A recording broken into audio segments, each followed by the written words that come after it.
Bem-vindos à aula sobre aconselhamento genético. Primeiro, um pouquinho de história sobre o desenvolvimento das clínicas de orientação genética. As primeiras clínicas de aconselhamento ou de consulta genética surgiram nos Estados Unidos em 1940, em Michigan, e em 1941, em Minnesota. Em Londres, em 1946, surgiu a primeira clínica europeia.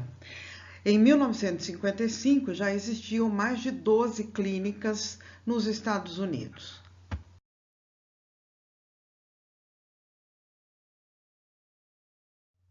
As consultas genéticas surgiram dentro de um contexto de eugenia.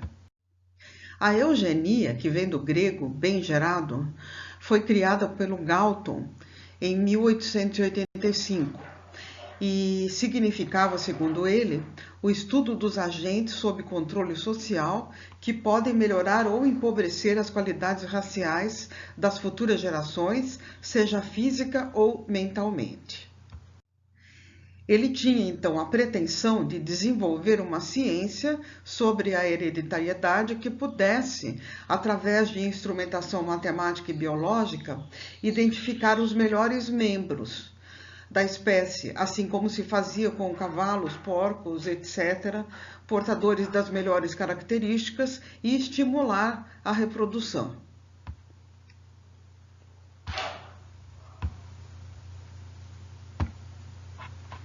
Mas que coisa é essa? O que se pretendia, então, era encontrar os indivíduos que representavam características degenerativas e evitar que esses indivíduos se reproduzissem. O Galton classificou a eugenia em dois tipos: eugenia positiva, que seria aquela que melhora as características chamadas de desejáveis através de casamentos seletivos, e a eugenia negativa, que procurava diminuir as características ditas indesejáveis. A eugenia negativa procurava eliminar os geneticamente incapazes, ou seja, enfermos, racialmente indesejados e economicamente empobrecidos, por meio de proibição marital, esterilização compulsória, eutanásia ou até extermínio. A qualidade da população, segundo os defensores da eugenia, poderia ser aprimorada pela proibição de uniões indesejáveis e a promoção da união de parceiros bem-nascidos. O Galton, no seu livro, publicado em 1865, ele defende, então, que a ideia de que a inteligência é predominantemente herdada. E ele propunha que as forças da seleção natural, como agente propulsor do progresso, devem ser substituídas por uma seleção consciente. E os homens devem usar todos os conhecimentos a fim de promover o progresso físico e moral. O Galton tinha um laboratório grande, bastante proeminente na época. Em Londres foi criada uma sociedade de eugenia, e da qual fazia parte um dos 10 filhos do Darwin. No Brasil, existiu a Sociedade Paulista de Eugenia, criada em 1918 por um médico paulista. Nos Estados Unidos, várias clínicas ou escritórios de eugenia foram criados. Um bastante famoso foi dirigido pelo Davenport, aquele mesmo que desenvolveu o primeiro modelo para explicar a herança da cor da pele em seres humanos. E nessa mesma época surgiram políticas de higiene ou profilaxia social em diversos países. Os representantes desse movimento eugenista acreditavam que a biologia seria um meio de solucionar problemas sociais. Médicos e pesquisadores que participaram desse movimento acabaram nos campos de concentração nazistas, colaborando então com essa política de extermínio. No estado americano da Virgínia, foi criada uma lei de esterilização forçada, assim como em vários outros lugares, e acredita-se que cerca de 7.200 a 8.300 pessoas foram esterilizadas no período de 1927 a 1979. Essa esterilização acontecia muitas vezes sem o conhecimento da pessoa. Isso se estendeu para indivíduos sem teto, e 32% dessas pessoas esterilizadas eram afro-americanos. Uma clínica famosa na época foi a Clínica Dyte, fundada pelo presidente da Sociedade Eugênica de Minnesota. Na Clínica Dyte aconteciam cursos e palestras, pesquisa e consultas genéticas. Nessa clínica, as 20 principais indicações para o aconselhamento genético, entre aspas, porque não se usava esse termo na época, incluíam a cor da pele, a cor dos olhos, gemelaridade, saber se uma criança a ser adotada poderia passar por branca e risco de doença hemolítica do recém-nascido. Na época se usava termos como consulta genética, higiene genética, termos inadequados, segundo um pesquisador chamado Reed. Esse pesquisador foi quem criou o conceito de aconselhamento genético, em 1947. E esse conceito vinha a se opor a antigas práticas em nome de melhora racial. Então, a proposta do Sheldon Reed seria que o conceito tivesse uma conotação de neutralidade e totalmente desvinculado das práticas eugênicas. Ele percebeu que as famílias tinham pouco interesse em eugenia e estavam preocupadas com os efeitos de uma doença genética em suas vidas, suas crianças e o planejamento reprodutivo. Ele escreveu um livro que foi publicado em 1955, chamado Counseling and Medical Genetics, que é até hoje citado pelos pesquisadores.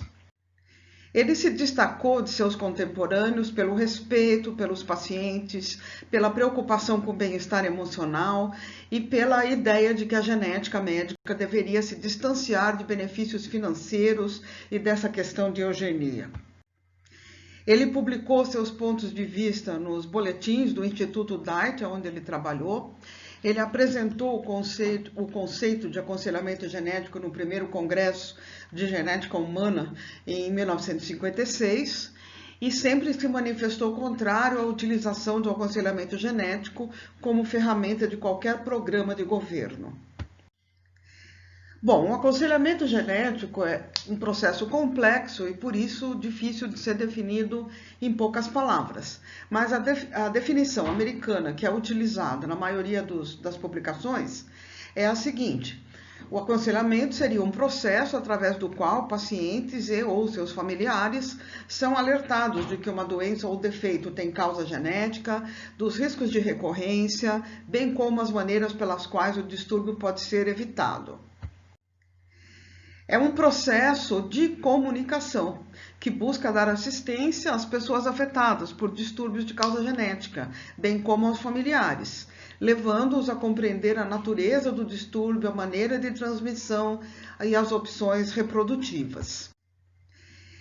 Outras definições ou melhoras dessa definição têm sido discutidas na literatura e frases como processo psicoeducacional centrado na informação genética, busca auxiliar os clientes a entender informações técnicas e tem o objetivo de facilitar o uso das informações de tal forma que o estresse psicológico seja minimizado.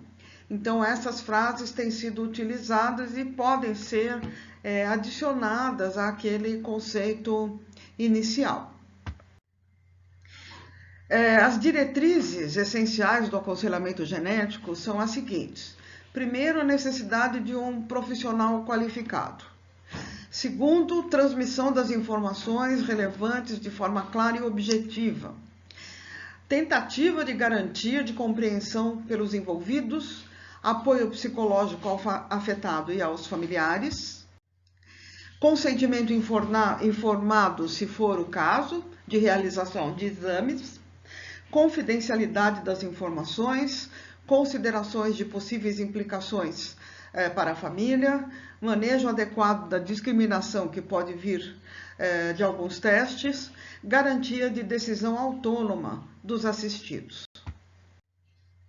O aconselhamento genético pode ser prospectivo ou retrospectivo. O prospectivo é aquele que evita o aparecimento de uma doença genética na família. E isso se aplica a casais com risco teórico aumentado, por exemplo, por causa da idade, por exposição a agentes teratogênicos, consanguinidade ou heterozigotos detectados em triagem. E o aconselhamento retrospectivo é aquele que é feito quando já existem afetados na família, o que motiva a indicação para o aconselhamento. Nesse caso, existe a atribuição de riscos de recorrência ou de ocorrência, tanto baseados no conhecimento da etiologia, como riscos empíricos. Em 1966, um pesquisador chamado Rogers utilizou pela primeira vez o termo não diretividade. Isso dentro da psicologia, não dentro da genética.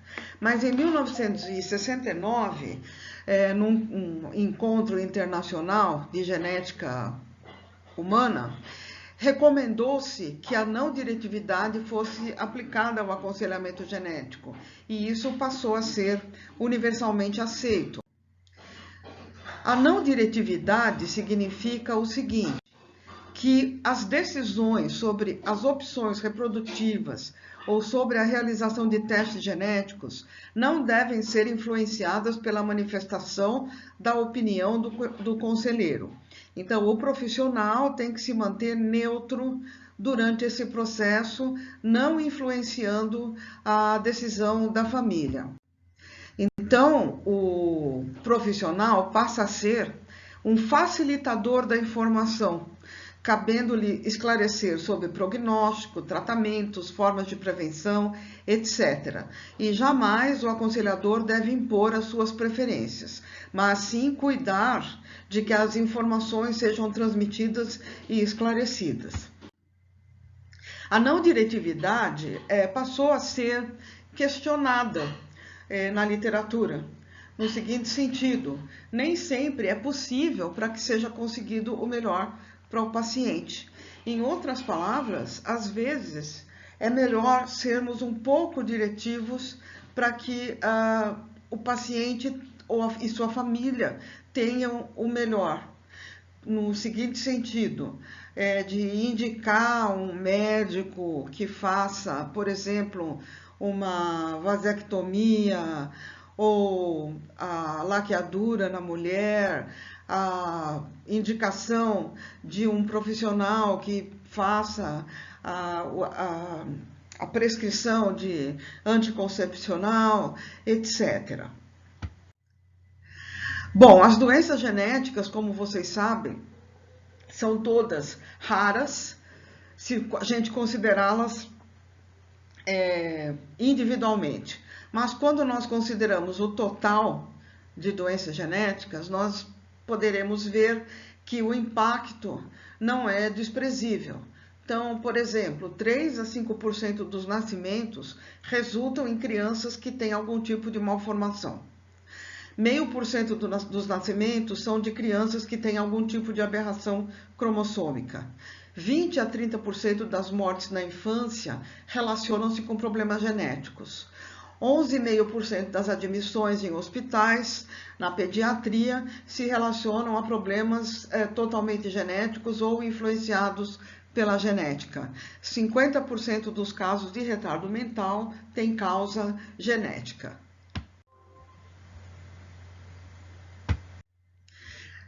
Cerca de 50% dos afetados por doenças raras são crianças. 30% das crianças com doenças raras morrem antes dos 5 anos. Como causa de defeitos congênitos, nós temos a grande maioria como sendo multifatoriais, 20%, monogênicos 7,5%, aberrações cromossômicas 6%, teratogênicos de 4 a 5% e causa desconhecida 60%. Indicações para aconselhamento genético, por exemplo, são casos de insucesso reprodutivo, ou seja, casais que tenham abortos de repetição ou a queixa de não conseguir engravidar, consanguinidade de qualquer grau, ocorrência de doenças ou defeitos congênitos na família com suspeita de causa genética, exposição a agentes mutagênicos ou agentes teratogênicos, fenocópias, que são fenótipos, que não são geneticamente determinados, mas que são extremamente parecidos ou idênticos a fenótipos geneticamente determinados. Casos de retardo mental e retardo de desenvolvimento neuropsicomotor sem uma causa estabelecida, casais com idade materna avançada, casos de amenorreia primária, casos de azoospermia ou de anomalias do desenvolvimento sexual, distúrbios metabólicos, programas de triagem neonatal também que identifiquem pacientes que possam ser portadores de fenilcetonúria, de surdez congênita, anemia falciforme, etc. Casais heterozigotos que foram identificados através de programa de triagem também, por exemplo, para anemia falciforme, e indivíduos pré-sintomáticos para doenças de manifestação tardia.